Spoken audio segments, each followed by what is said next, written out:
ಜೈ ಭೀಮ್. ಇವತ್ತು ಕರ್ನಾಟಕ ದಲಿತ ಸಮಾಜ ಸೇನೆ ವತಿಯಿಂದ ಮಾನ್ಯ ಮುಖ್ಯಮಂತ್ರಿಗಳ ಕಾರ್ಯದರ್ಶಿಗಳಿಗೆ ಒಂದು ಮನವಿಯನ್ನು ಮಾಡಿದ್ದೀವಿ. ಏನಪ್ಪ ಅಂದರೆ, ಕರ್ನಾಟಕ ರಾಜ್ಯದಲ್ಲಿರ್ತಕ್ಕಂಥ ವಿವಿಧ ಇಲಾಖೆಗಳಲ್ಲಿ ಸುಮಾರು 8 ರಿಂದ 10 ಸಾವಿರ ಬ್ಯಾಕ್ಲಾಗ್ ಹುದ್ದೆಗಳು ಖಾಲಿ ಇದ್ದು, ಅದನ್ನು ಈ ಕೂಡಲೇ SC/ST ಜನಾಂಗಕ್ಕೆ ಈ ಕೂಡಲೇ ಭರ್ತಿ ಮಾಡಬೇಕಂತ ಹೇಳ್ಬಿಟ್ಟು ಸುಮಾರು ಅನೇಕ ಬಾರಿ ರಾಜ್ಯಾದ್ಯಂತ ನಾವು ಕರ್ನಾಟಕ ದಲಿತ ಸಮಾಜ ಸೇನೆ ವತಿಯಿಂದ ಪ್ರತಿಭಟನೆಗಳು, ಹೋರಾಟಗಳು ಮಾಡಿದರೂ ಸಹ ಅದರ ಪ್ರತಿಫಲವಾಗಿ ಕಳೆದ ವರ್ಷ ಕೇವಲ 900 ಹುದ್ದೆಗಳನ್ನ ಮಾತ್ರ ಭರ್ತಿ ಮಾಡಿದರು. ಅದು ನಮಗೆ ಸಮಾಧಾನ ತರ್ತಾ ಇಲ್ಲ.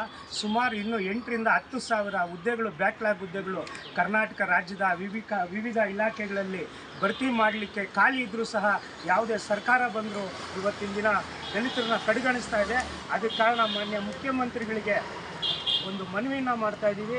ನೀವೇನು 2026-27ರ ಬಜೆಟನ್ನು ನೀವು ಘೋಷಣೆ ಮಾಡ್ತಾ ಇದ್ದೀರಾ, ಮಂಡಿಸಲಿಕ್ಕೆ ತಾವು ತಯಾರಿ ಮಾಡ್ತಾ ಇದ್ದೀರಾ.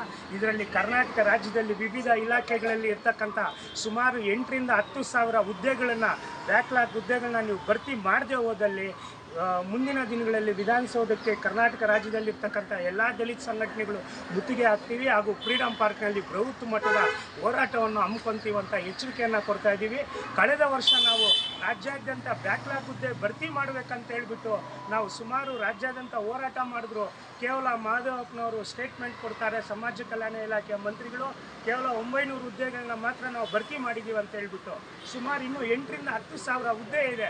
ಇವತ್ತು ನಿರುದ್ಯೋಗಿಗಳು ಡಿಗ್ರಿಗಳು ತಗೊಂಡು ಯುವತಿಯರು ಇವತ್ತಿನ ದಿನ ಬೀದಿ ಪಾಲಾಗಿದ್ದಾರೆ.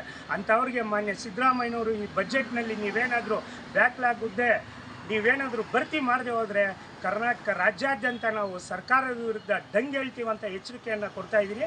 ಜೈ ಭೀಮ್. ನಿರ್ಮಯ್ ಮೀಡಿಯಾ ಚಾನೆಲ್ ವೀಕ್ಷಿಸಿ, ಸಬ್ಸ್ಕ್ರೈಬ್ ಮಾಡಿ, ಲೈಕ್ ಮಾಡಿ, ಶೇರ್ ಮಾಡಿ.